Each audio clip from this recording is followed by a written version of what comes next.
Friends, आज की इस वीडियो में हम सीखने वाले हैं एक्सेल में अपने रो को किस तरीके से आप हाइड कर सकते हैं, अपने कॉलम को किस तरीके से हाइड कर सकते हैं, अपने सीट को किस तरीके से हाइड कर सकते हैं, उसको किस तरीके से अनहाइड कर सकते हैं। साथ ही साथ ये भी हम सीखेंगे किस तरीके से आप अपने सीट के नाम को चेंज कर सकते हैं, यानी कि रीनेम कर सकते हैं, किस तरीके से आप अपने सीट को मूव कर सकते हैं, किस तरीके से आप अपने सीट के टैब को कलर कर सकते हैं।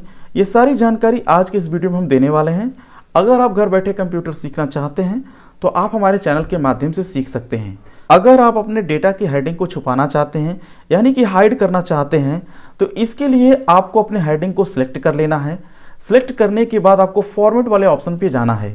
यहाँ पर आपको एक ऑप्शन मिलता है हाइड और अनहाइड का। यहाँ पर सबसे पहले आपको दिखाई देता है हाइड रो। यहाँ पर आप क्लिक कर देंगे तो आपके डेटा में जो हेडिंग है वो हाइड हो जाएगी। अगर आप अपने डेटा के हेडिंग को वापस लाना चाहते हैं तो फॉर्मेट वाले ऑप्शन पर क्लिक करेंगे, हाइड वाले ऑप्शन पे जाएंगे और आपको नीचे एक ऑप्शन मिलता है अनहाइड रो। यहाँ पर आप क्लिक कर देंगे तो आपके जो डेटा की जो हेडिंग होगी वो वापस आ जाएगी। ठीक इसी प्रकार आप अपने डेटा के कॉलम को छुपाना चाहते हैं तो जिस भी कॉलम को आप हाइड करना चाहते हैं उसको इस तरीके से सिलेक्ट कर लेंगे। सिलेक्ट करने के बाद आपको जाना है फॉर्मेट में। फॉर्मेट में जाने के बाद यहाँ पर हाइड वाले ऑप्शन पर आपको क्लिक करना है और यहाँ पर आपको दूसरे नंबर पे एक ऑप्शन मिलता है हाइड कॉलम। यहाँ पर आप क्लिक कर देंगे तो इस तरीके से आप अपने हेडिंग के कॉलम को छुपा सकते हैं। अगर आप इसको वापस लाना चाहते हैं तो आपको फॉर्मेट पे क्लिक करना है, हाइड वाले ऑप्शन पे जाना है, नीचे आपको एक ऑप्शन मिलता है अनहाइड कॉलम। यहाँ पर क्लिक कर देंगे, आपका जो कॉलम हाइड रहेगा वो अनहाइड हो जाएगा। ठीक इसी प्रकार आप अपने एक्सेल के सीट को भी छुपा सकते हैं। नीचे आप देख सकते हैं हमारे पास कई सारे सीट ओपन हैं। यहाँ पे हम दूसरे नंबर वाले सीट को हाइड करना चाहते हैं। दूसरे नंबर वाले हाइड को आप सिलेक्ट करें। सिलेक्ट करने के बाद आपको जाना है फॉर्मेट वाले ऑप्शन पर और यहाँ पर हाइड वाले ऑप्शन पर क्लिक करके आपको एक ऑप्शन मिलता है हाइड सीट। यहाँ पर आप क्लिक कर देंगे तो आपका जो सीट रहेगा वो हाइड हो जाएगा। नीचे भी आप देख सकते हैं दूसरे नंबर की सीट हमें यहाँ दिखाई नहीं दे रही है।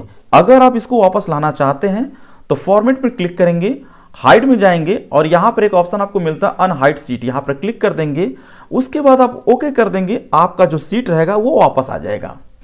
अगला हम जानेंगे किस तरीके से आप अपने सीट के नाम को बदल सकते हैं। यहाँ पर आप देख सकते हैं हमारे पास नीचे कुछ सीट है। हम इन सीट का नाम चेंज करना चाहते हैं। एक्सेल में सीट का नाम चेंज करने के लिए यहाँ पर सीट 1 को सिलेक्ट कर लेंगे। सिलेक्ट करने के बाद आपको फॉर्मेट वाले ऑप्शन पे जाना है और यहाँ पर एक ऑप्शन आपको मिलता है रीनेम सीट का। यहाँ पर आप क्लिक कर देंगे और यहाँ पर आप अपने सीट के नाम को चेंज कर सकते हैं। दूसरे तरीके से आप अपने सीट के नाम को चेंज करना चाहते हैं तो इसी पर राइट क्लिक करेंगे। राइट क्लिक करने के बाद आपको एक ऑप्शन मिलता है रीनेम का। यहाँ पर आप क्लिक कर देंगे, जो भी सीट का नाम आप देना चाहते हैं यहाँ पे आप टाइप कर देंगे। इस तरीके से टाइप करने के बाद आपको बाहर क्लिक कर देना है, आपके सीट का नाम चेंज हो जाएगा। इसी तरह दूसरे सीट का नाम चेंज करना चाहते हैं तो यहाँ पर क्लिक करेंगे, फॉर्मेट वाले ऑप्शन पे जाएंगे, उसके बाद रीनेम सीट पर क्लिक करेंगे। जो भी नाम आप देना चाहते हैं वो नाम आप टाइप कर देंगे। तो इस तरीके से आप अपने सीट के नाम को चेंज कर सकते हैं। उसके बाद अगला हम जानेंगे किस तरीके से आप अपने सीट को मूव कर सकते हैं। जैसे मान लीजिए हमारा रिजल्ट वाला सीट पहले आपको दिखाई दे रहा है, हम इसको सबसे लास्ट में ले जाना चाहते हैं या फिर 2 नंबर का सीट हम यहाँ रिजल्ट के पास लाना चाहते हैं तो इसके 2 तरीके हैं। पहला तरीका है कि आपको इस तरीके से रिजल्ट वाले सीट को पकड़ लेना है और आपको 2 के पास या जिस भी सीट के पास लेके जाना है वहां पर आपको इस तरीके से लाकर छोड़ देना है। तो आप देख सकते हैं हमारा रिजल्ट वाला जो सीट है वो 2 के पास आ गया है। इसी तरह हम सीट नंबर 8 को फॉर्मूला के पास ले जाना चाहते हैं तो इस तरीके से पकड़ के इस तरह से आप ड्रॉप कर देंगे तो सीट नंबर 8 फॉर्मूला के पास आ जाएगा। यही काम अगर आप दूसरे तरीके से करना चाहते हैं तो आपको फॉर्मेट वाले ऑप्शन पे जाना होगा और आपको क्लिक करना होगा मूव और कॉपी सीट। यहाँ पर आप क्लिक करेंगे और यहाँ पे जितने भी सीट आपके ओपन होंगे वहां पे दिखाई देंगे।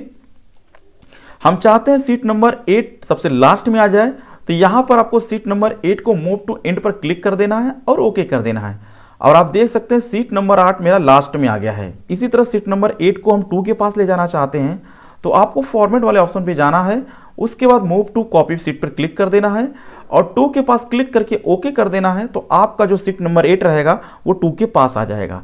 तो इस तरीके से आप एक्सेल में रीनेम कर सकते हैं और अपनी सीट की जगह को चेंज कर सकते हैं।